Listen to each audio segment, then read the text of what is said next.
Hi, how you doing? Just a very quick one, this one, about what goes on in your brain on the chemical side when you think positive thoughts and when you think negative thoughts.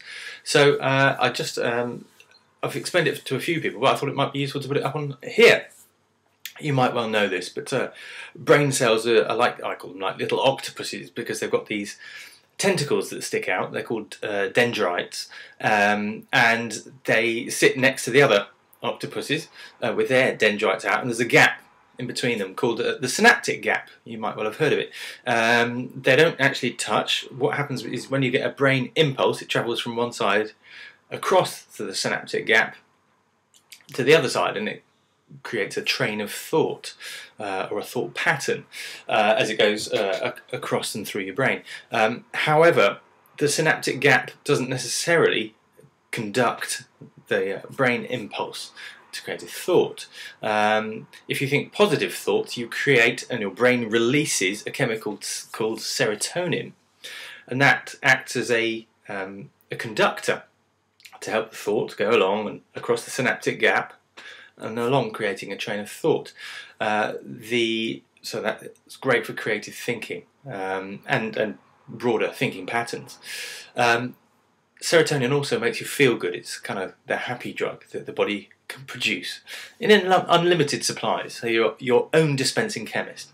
However, if you think negative thoughts, you release a different chemical, a chemical, called cortisol.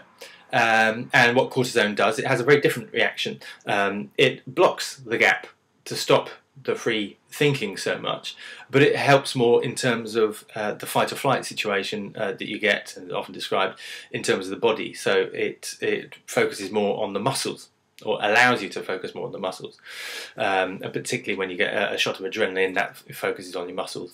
But it closes down the brain activity so much in order for you to cope more with physical decisions, but it produces more negative feelings, so it produces sadness, and that can lead to depression. So it's a chemical fact. It's not just that, oh, think bad things, you'll feel down.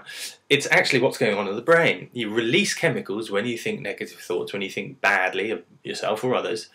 You'll be releasing these inhibitors. There's cortisone that will inhibit the flow of thoughts across your brain, so you often lead to stuckness, and you won't be able to think out of the box, out of the stuck situation. And you can spiral down into depression because you'll feel bad physically and emotionally because of the chemical you're producing, because of the way you're thinking, because of the things you're picturing, maybe from the past or into the future. So it makes perfect sense that you'll feel bad if you're thinking bad thoughts.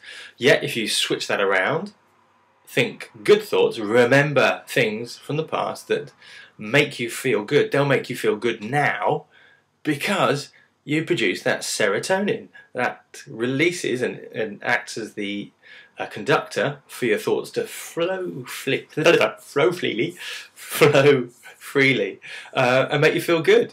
And make you smile. I mean, you try feeling bad when you're smiling.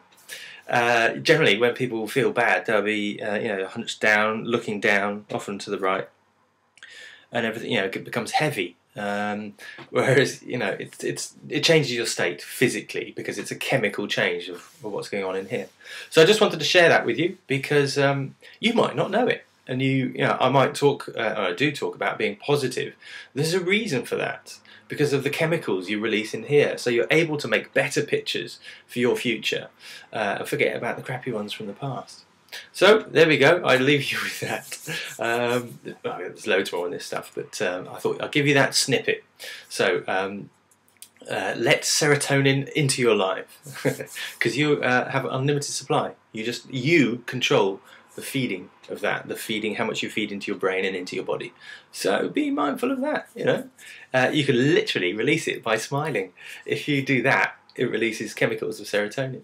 And another last one, physical exercise, not that you do that, but physical exercise actually burns off unused cortisone. So there's a great reason for you to get physical, especially if you're feeling down in that stuckness. do something physical, and that will burn off cortisone. But of course, if you're continuing to think bad, negative, down thoughts, then you'll just make more of it. And what a waste that is, if you see my point. So think positive thoughts, and you'll know what you'll get. All right, thanks very much. Bye bye.